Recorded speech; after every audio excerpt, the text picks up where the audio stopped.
Hi friends, welcome to ఎంఎస్విఆర్ channel. Friends, ఈరోజు మీ అందరికీ వీడియోలో ఇప్పుడే వచ్చినటువంటి ఒక బ్రేకింగ్ న్యూస్ అప్డేట్ గురించి చెప్పడానికే ఈ యొక్క వీడియోని అయితే చేయడం అయితే జరుగుతుందండి. సో ఆ బ్రేకింగ్ న్యూస్ అప్డేట్ ఏంటంటే మన యొక్క ఏపీ రాష్ట్ర వ్యాప్తంగా మనకు జూలై 1న ఇవ్వబోయే పెన్షన్లకు సంబంధించి మనకు ఏపీ ప్రభుత్వం అయితే మనకు అదిరిపోయేటటువంటి 4 శుభవార్తలు అయితే ప్రకటించారు. అయితే ఆ శుభవార్తలు ఏంటి, దానికి సంబంధించినటువంటి పూర్తి వివరాలు తెలియజేస్తాను.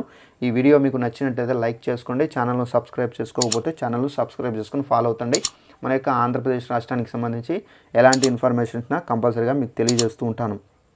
ఇక వివరాల్లోకి అయితే వెళ్దాము. మన యొక్క ఏపీ రాష్ట్ర వ్యాప్తంగా మనకేంటంటే ఇప్పుడు నూతన ప్రభుత్వం అయితే ఏర్పడింది కాబట్టి మన యొక్క సీఎం నారా చంద్రబాబు నాయుడు గారు అయితే అదిరిపోయే శుభవార్తలు అయితే జూలై నెలకు సంబంధించి జూలై 1న అయితే పంపిణీ చేయబోయేటటువంటి పెన్షన్లకు సంబంధించి అదిరిపోయే శుభవార్తలు అయితే ప్రకటించారు. అయితే మనకు జూలై 1వ తేదీన మనకు పంపిణీ చేయబోయే పెన్షన్లకు సంబంధించి చూసుకున్నట్లయితే మనకేంటంటే పెన్షన్ల పంపిణీలో అయితే మనకు ఇప్పుడు ఏదైతే 3,000 ఇస్తున్నారో ఆ పెన్షన్లకు సంబంధించి ఇప్పుడు మనకేంటంటే 4,000 అయితే ఇవ్వబోతున్నారండి. అలాగే మనకు దివ్యాంగులు ఎవరైతే ఉన్నారో వీళ్ళందరికీ సంబంధించి మనకేంటంటే 6,000 రూపాయల పెన్షన్ అయితే దక్కబోతుంది. అలాగే మనకు తలసేమియా వ్యాధిగ్రస్తులు, అలాగే మనకు కిడ్నీ బాధితులు ఎవరైతే ఉన్నారో వీళ్ళందరికీ సంబంధించి ఆల్మోస్ట్ అయితే 10,000 రూపాయల అయితే పెన్షన్ అయితే రాబోతుందండి. అలాగే మనకు పెన్షన్దారులకు సంబంధించి ముఖ్యంగా చూసుకున్నట్లయితే గత ప్రభుత్వంలో మనకేంటంటే పెన్షన్ అప్లై చేసుకోవాలంటే కనుక తప్పనిసరిగా మనకు 60 సంవత్సరాలు నిండి ఉంటేనే మనం పెన్షన్లకు సంబంధించి అప్లై చేసుకోవాల్సి అయితే వచ్చేది.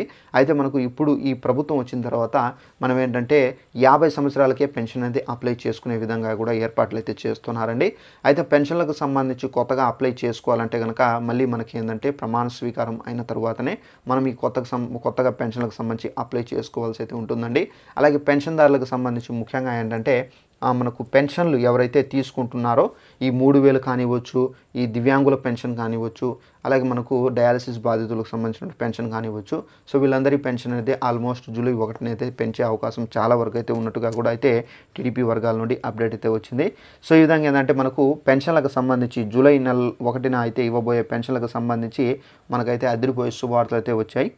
సో ఈ విధంగా మనకు మన యొక్క సీఎం చంద్రబాబు నాయుడు గారు అయితే ఆల్మోస్ట్ అయితే గుడ్ న్యూస్ అయితే చెప్పారండి. సో ఇదండి మనకు ఉన్నటువంటి ఇన్ఫర్మేషన్. ఈ వీడియో మీకు నచ్చినట్లయితే లైక్ చేసుకుని ఛానల్ని సబ్స్క్రైబ్ చేసుకుని ఫాలో అవుతుండండి. Thanks for watching this video. All the best.